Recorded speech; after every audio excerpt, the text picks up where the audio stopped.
மத்திய அமைச்சர் கோபிநாத் முண்டே டெல்லியில் செவ்வாயன்று காலையில் நடந்த சாலை விபத்தில் மரணமடைந்தார். அவருக்கு வயது 64.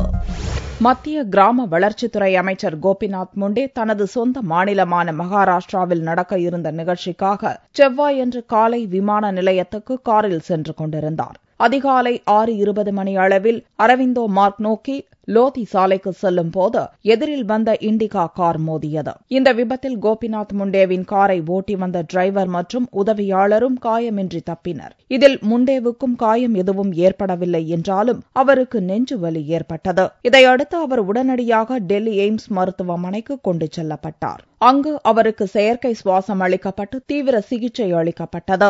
எனினும் அவர் உயிர் பிரிந்துவிட்டதாக காலை 7:30 மணியளவில் டாக்டர்கள் அறிவித்தனர். கோபிநாத் முண்டே மரணமடைந்ததை மத்திய சுகாதாரத்துறை அமைச்சர் ஹர்ஷ்வர்தன் உறுதி செய்தார். விபத்துக்கு காரணமான இண்டிகா காரின் ஓட்டுநர் குர்ஜிந்தர் சிங் என்பவரை டெல்லி போலீசார் கைது செய்துள்ளனர். அவர் ஒரு நட்சத்திர ஹோட்டலில் பணியாற்றுபவர் என்று தெரியவந்துள்ளது.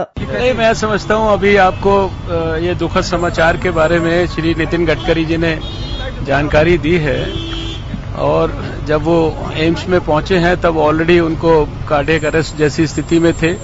एम्स के डॉक्टरों ने बहुत प्रयास किया है. अभी जो डेथ का जो डिटेल्ड कॉज है वो तो हमेशा पोस्टमार्टम से ही इवैल्यूएट हो पाता है. पोस्टमार्टम की रिपोर्ट आएगी तो उससे जो डेथ का एग्जैक्ट कॉज है वो इवैल्यूएट होगा. लेकिन जब वो यहाँ पर आए तो वो बहुत गंभीर स्थिति में थे. जैसे ही मुझे जानकारी मिली मैं यहाँ पर आया और मैंने तुरंत जो है अपने सीनियर लीडर्स को भी इन्फॉर्म किया.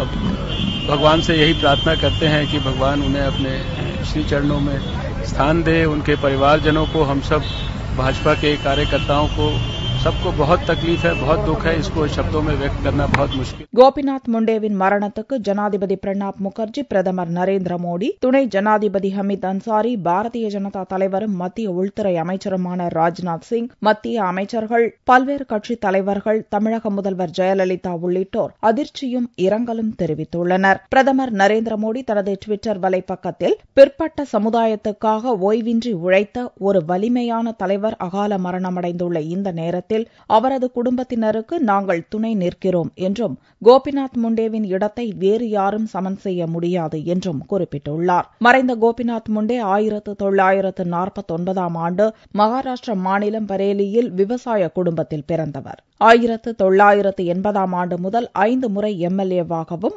1985 ஆண்டு முதல் 1999 ஆண்டு வரை மகாராஷ்டிர துணை முதல்வராகவும் பதவி வகித்தவர். நடந்து முடிந்த லோக்சபா தேர்தலில் பீட் பகுதியில் 2 லட்சம் ஓட்டு வித்தியாசத்தில் அமோக வெற்றி பெற்ற கோபிநாத் முண்டே மே 25ஆம் தேதி மத்திய கிராமப்புற மேம்பாட்டுத்துறை அமைச்சராக பதவியேற்றார். மறைந்த கோபிநாத் முண்டேவின் உடல் டெல்லியில் உள்ள பாரதிய ஜனதா தலைமை அலுவலகத்துக்கு கொண்டு வரப்பட்டு தலைவர்கள் மற்றும் பொதுமக்கள் அஞ்சலிக்காக வைக்கப்பட்டது. கோபிநாத் முண்டேவின் இறுதிச் சடங்கு அவரது சொந்த மாநிலமான மகாராஷ்டிராவில் உள்ள லட்டூரில் புதனன்று நடைபெறும் என்று மத்திய அமைச்சர் நிதின் கட்காரி தெரிவித்துள்ளார்.